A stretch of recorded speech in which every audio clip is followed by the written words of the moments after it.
Dan di segmen kali ini, Ridwan, kita akan bercakap tentang kekalkan patuh SOP, kurangkan kes-kes jangkitan COVID-19 di mana kami sentiasa mengingatkan anda dari saban hari ke hari. Dan untuk membincang tentang perkara ini yang lebih arif dan sentiasa bersama kami tentang mengikuti perkembangan COVID-19 iaitu Tan Sri Lee Lam Tai, Pengerusi Pertubuhan Ikatan Komuniti Selamat. Selamat pagi, Tan Sri. Selamat pagi, Ridwan dan Hana. Alhamdulillah. Apa khabar? Alhamdulillah baik. Terima kasih Tan Sri. Tan Sri, mungkin apabila kita bercakap mengenai kekal patuh SOP, kurangkan kes-kes jangkitan baharu COVID-19. Kita lihat trend peningkatan kes gelombang terbaru ini, orang kata macam tsunami COVID-19 di Malaysia. Ia merupakan satu kebimbangan dan juga semalam telah pun dicatatkan sebanyak 24 kluster baharu. 9 daripada kluster tersebut adalah disebabkan oleh kluster tempat kerja. Jadi kluster tempat kerja juga merupakan antara penyumbang kes dan juga nombor kes positif COVID-19 di Malaysia. Daripada trend dan juga situasi ini, pendapat Tan Sri yang sudah lama pun berada dalam National Institute of Safety and Health sebelum ini, bagaimana pandangan Tan Sri terhadap trend peningkatan kes yang disebabkan oleh kluster tempat kerja ini? Ya, izinkan saya bermula dengan menyatakan bahawa kita itu sedang itu sembang pada satu saat yang amat itu kritikal mengenai perkembangan jangkitan COVID-19. Saya mewakili Pertubuhan Ikatan Komuniti Selamat. Ini sebuah badan bukan kerajaan yang selama inilah itu memanglah amat mementingkan isu tentang kesihatan awam. Saya ingin menyatakan di sini bahawa pada pandangan ini kamilah jangkitan wabak COVID-19 semakin hari semakin itu kritikal, dan sehingga itu semalam jumlah kumulatif kes di negara hampir setengah itu juta, serta 2,099 kes itu kematian.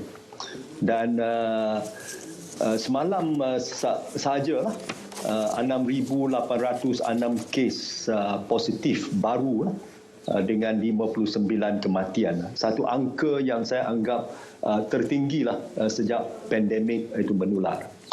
Jadi berbalik itu kepada soalan itu tadi, kita tahulah bahawa masalah penularan COVID-19 ini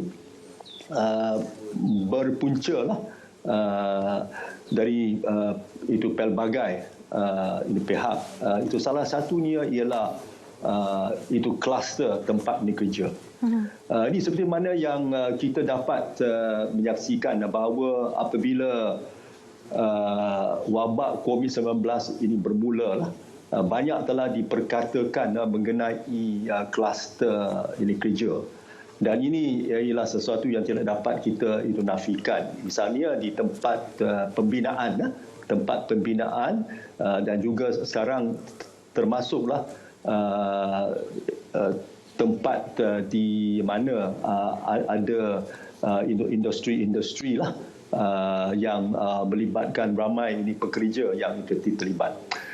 Jadi saya berpendapat untuk menangani itu masalah ini, salah satu yang sangat penting ialah kita nak melibatkan pihak majikan untuk mengambil bahagian yang lebih itu aktif, iaitu untuk bersikap proaktif, mengambil inisiatif untuk melakukan saringan terhadap semua para pekerja.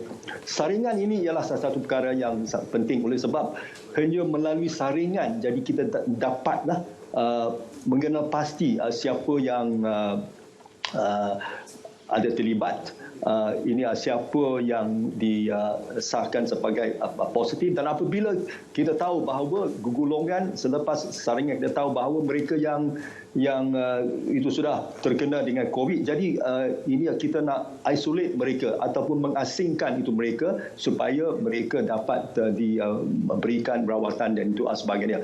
Dan juga di tempat ini kerja, kita tahu bahawa sudah wujudnya Jawatan Kuasa Keselamatan dan Kesihatan Pekerjaan.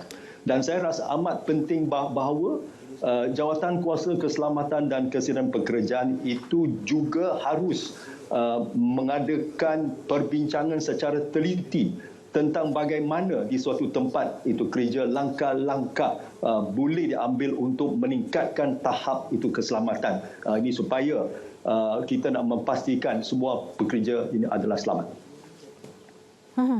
Dan selaku majikan sendiri Tan Sri, ramai yang berpendapat satu anjakan pengoperasian perlu ditingkatkan lagi agar kes tidak bertambah. Dan pandangan Tan Sri, apakah contoh dan saranan Tan Sri kepada majikan supaya perkara ini dapat dibendung lagi? Jadi seperti mana yang tadi saya telah itu menyatakan, pihak itu majikan memang ada satu tanggungjawab yang amat berat. Oleh sebab saya rasalah pihak itu majikan juga itu tak naklah melihat satu keadaan di mana operasi itu mereka itu terpaksa dihentikan. Jadi kita tahulah bahawa di semua tempat itu kerja, pihak Kementerian Kesihatan pun telah senaraikan SOP yang itu ketat. Dan saya yakin bahawa sekiranya mana-mana pihak itu majikan dapat melaksanakan dan memastikan pelaksanaan SOP yang ketat ini, saya rasa ini ialah sesuatu langkah yang boleh diambil untuk mengurangkan kes-kes penularan COVID-19 ini. Tan Sri, petang ini kita akan mengikuti perkembangan mesyuarat yang dipengerusikan oleh Yang Amat Berhormat Perdana Menteri mengenai sama ada PKP secara penuh akan dilaksanakan ataupun tidak. Dalam situasi begini, apakah pendapat Tan Sri jika PKP secara penuh akan dilaksanakan, perlu ataupun tidak sektor yang menyumbang kepada peningkatan kes COVID-19 iaitu kluster tempat kerja ini ditutup secara penuh, terutamanya kepada industri-industri yang melibatkan ramai pekerja, contohnya kilang-kilang besar dan perladangan yang memerlukan tenaga kerja yang cukup besar. Pandangan Tan Sri? Ya, ini kita semua itu menunggulah keputusan perbincangan oleh Majlis Keselamatan Negara yang akan mempertimbangkan pelaksanaan Perintah Kawalan Pergerakan atau PKP ini penuh di seluruh itu negara. Saya tahu bahawa setakat inilah memang banyak pihak pun telah menyuarakan pandangan itu masing-masing. Misalnya Persatuan Industri, Persatuan PKS, mereka tidak ini setuju PKP itu penuh. Mereka mahu SOP lebih itu ketat. Dan saya berpendapat bahawa ini ialah satu isu yang boleh dikatakan amat sensitif ini oleh kerana pada satu pihak kita nak menjaga aktiviti ekonomi itu negara kita. Kita nak memastikan bahawa negara kita tidak akan kehilangan itu sebanyak 2.4 bilion ringgit sehari apabila kita melaksanakan PKP yang pertama. Yang kedua ialah kita juga nak menjaga kesihatan awam. Kita nak memastikan bahawa rakyat kita itu selamat. Rakyat kita termasuk para pekerja yang itu selamat. Bahawa mereka tidak akan menjadi mangsa itu COVID. Itu jadilah saya rasa ini perkara ini harus telitilah dengan sebaik-baiknya oleh kerana ini ialah satu pendekatan yang kita nak merumuskan bagaimana kita boleh mengimbangi aktiviti ekonomi dengan kesihatan awam, dan pada pihak yang pada waktu yang sama kita nak menjaga keselamatan ini orang ramai ataupun rakyat itu kita. Jadi pada pandangan saya lah, sekiranya adalah ini cadangan ataupun ada keputusan untuk melaksanakan PKP itu penuh, saya itu rasa itu tidak diperlukan untuk itu seluruh itu negara. Apa yang kita nak buat, kita nak mengenal itu pasti. Golongan itu sasar. Misalnya kalau kita dapat mengidentifikasikan ataupun mengenal pasti sesuatu tempat, sesuatu ini kawasan di mana ada banyak kes-kes itu penularan. Jadi mungkin ada itu sebabnya kita nak itu melaksanakan PKP itu penuh. Tetapi saya rasa tak itu perlu untuk PKP itu seluruh itu negara, kerana kalau ini dilakukan tentu ini akan membawa banyak kesulitan itu kepada awam, melainkan ataupun kerajaan boleh memperkenalkan satu package prihatin itu lagi. Ini seperti mana yang mereka lakukan pada PKP itu satu, iaitu bahawa mereka nak memastikan bahawa golongan yang terlibat, misalnya itu peniaga itu kecil, para pekerja yang bekerja di industri kecil dan itu sederhana, dan golongan B40 inilah. Saya rasa kalau ada PKP itu penuh, jadi saya rasa mereka tentu akan menderita. Jadi saya haraplah perkara ini akan diteliti dengan sebaik-baiknya. Akan tapi pada akhirnya tidak dapat dinafikan bahawa kita perlu mengutamakan keselamatan rakyat itu kita. Kalau begitu pandangan Tan Sri terhadap PKP penuh, kalau boleh tidak perlu dilaksanakan disebabkan untuk kita mendapatkan keseimbangan antara ekonomi dan juga kesihatan awam. Apapun itu yang sebenarnya kita lakukan sebelum ini pun begitu, masyarakat dia mula marah apabila ketidakadilan dari segi penutupan operasi berlaku di kalangan sektor. Contohnya, kilang masih lagi dibuka sedangkan panggung wayang ditutup. Walaupun panggung wayang tidak pernah menyumbang satu pun nilai kes. Jadi keadilan itu bagaimana untuk seterusnya, Tan Sri? Ya, saya rasa ini ada berkaitan dengan aspek itu pemantauan dan itu pelaksanaan dan juga penguatkuasaan ini undang-undang di negara kita. Saya itu tidak itu menyatakan bahawa kita tidak memerlukan PKP itu penuh.